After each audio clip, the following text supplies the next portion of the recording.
Yeah, go ahead. We can kick it off. Thanks for joining my channel. I'm here with my partner James Reed at CNY Arm Wrestling and American Arm Wrestler Promotions.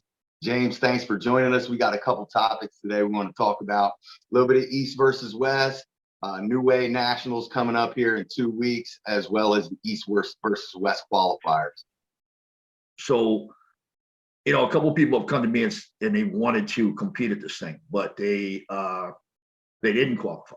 And I wanted to have an event that I still like the old school way. I wish the Nationals were just like in Canada. I wish that there was a state tournament for every state and you had to place or win at that state and to get to a national instead of just showing up the day of. There's a few of these championships that if you're working at 7-Eleven down the street and you happen to find it on the internet, you can go down there the following Saturday and compete. And it takes away the prestige, as far as I'm concerned, for that event. There's a lot of different schools of thought on that. I think if we had an ideal world, we'd have the one national, it would be unified, and there'd be a qualification process. Unfortunately, the way things kind of transpired with the dissolving and unification and everything, I think we got a little bit all over the place with it. So it's one of those instances, though, where we do need the bigger tournaments. Like, we need to get back to big tournaments that the best are going to come out for.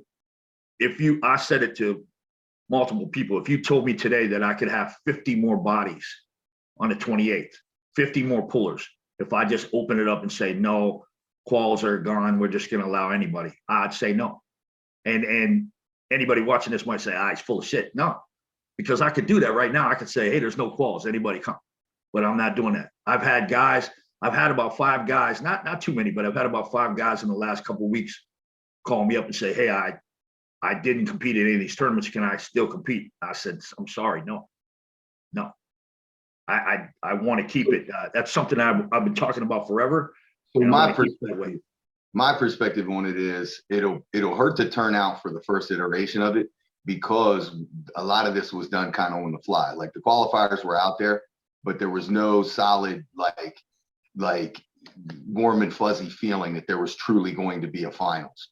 So now that the finals is set and everything, it's going to be the growing pains in the first year. Ideally, setting the precedent now that you have to qualify and then putting a good production together for the finals.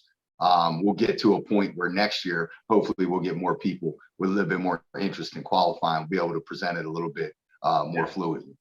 I'm counting on that. What we did do too is for the pros and the AM, we added a 265, 266 plus. Now, I've just like everything we try, I've had the good and the bad thrown at me. Yeah, you can't make everybody happy. That's just no, but what we hear over the years is from especially the supers is, well, they can only enter one division or they don't have anywhere else to go. And when I first started doing events, the supers were probably more of the biggest division out there. I think our first tournament, we had 19 supers. And now, as America is supposedly getting bigger, we're seeing less supers, which makes no sense at all. I've already heard from about 4 supers that are actually dieting down because they're in that 270 range. Right. And guess what? I think it's fantastic that these guys have to friggin' diet down like the rest of the friggin' arm wrestlers for a change. Yeah. To make that 265. And then they're saying, listen, just like we thought, I'm going to do the other one too. I'm going to do the 266 plus. And that's what I was looking for. They're the ones who have to bear that burden. And we're definitely watching that. Watching that. So Friday night, we're going to be doing weigh-ins at the location at the Tropicana, up in the ballrooms where the competition taking place. We'll be doing them from, I think, 6 to 8. It's on the event page. Hopefully I'm right on that. Saturday morning, we're going to be doing from 9 till, I think, 9 to 10:30, somewhere in there. We're looking at the competition start at about 11:30. That's the AMs will be starting at that time. We will keep the registration table open, like I said, until about 2 o'clock, so the pros can float in there like they want to anyway. They do not have to come at 9 o'clock in the morning. They do not have to come at 10. They can float in there at noon. They can float in there at 1, which they should be happy about, because that's the other bitch we get from pros all the time, you know, happen to stay there all day and then they got to wait to compete. Like pros are going to run about 3 o'clock, 3:30, and we are going to run them through to the final, where there is not, just like we always do, Yep. divisions go all the way through the final.